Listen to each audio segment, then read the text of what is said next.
Coach Steve Kerr sinabi na nakuha nga doon nila si LeBron James matapos nga siyang tanungin ng isang fan. Kaano nga ba katotoo yan mga boss? At eto, Tyrese Haliburton, meron ding teaser patungkol nga dito sa magiging announcement ni LeBron James.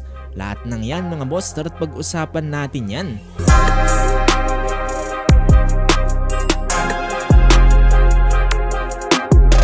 So eto mga boss, habang nalalapit na nga ang pag-aanunsyo ni LeBron James dito nga kung saan siyang mapupuntang team, kaliwat kanan na ang spekulasyon.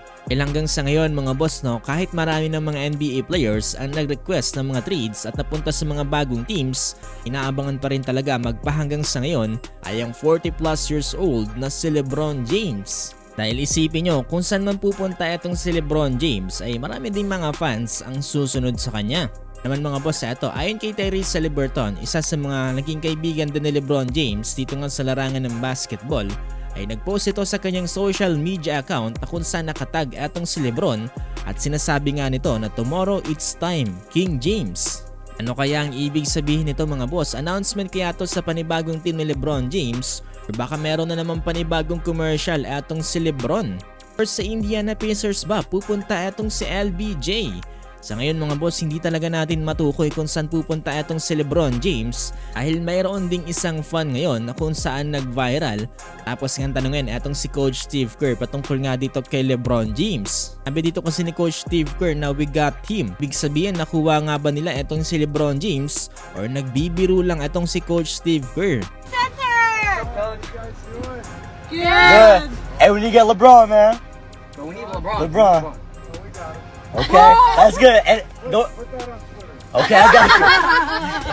So para sa mga hindi nakakaalam mga boss, etong Golden State Warriors ang isa rin sa mga pinaka pwedeng puntahan ngayon dito nga ni LeBron James. Dahil kasama rin sa mga nag-pitch or naghihikayat sa kanya ay ang kanyang mga matatalik na kaibigan na sila Draymond Green at itong si Stephen Curry.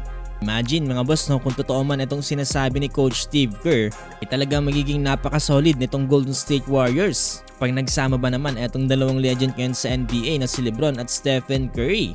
Parang makikita rin natin mga boss yung dating era na kung saan sumali itong si Kevin Durant dito nga sa Golden State Warriors. Sobrang nakakatuwang manood ng NBA nito at parang magkakaroon din ng world peace dito nga sa pagitan ng mga fans. Yung mga nag-aaway noon dito nga sa pagitan nila Stephen Curry at LeBron James ay magkakabati-bati mga boss at may iwasan na yung comparison sa mga players. Dahil nasa iisang team na lang etong kanilang mga idols.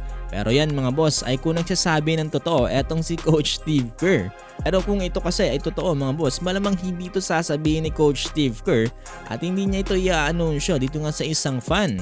Di ilalaglag ni Coach Steve Kerr ang napakahalagang impormasyon dito nga sa isang fan kagaya nito. Kung kayo ang tatanungin mga boss sa tingin nyo, saan nga ba mapupunta etong si LeBron James? Pala mga boss, nakikisuyo po pala ako sa inyo na paki-like po itong ating video at paki-follow rin po sana mga boss itong ating page dahil magiging malaking tulong na po ito para sa ating channel. Maraming salamat po talaga sa inyo mga boss.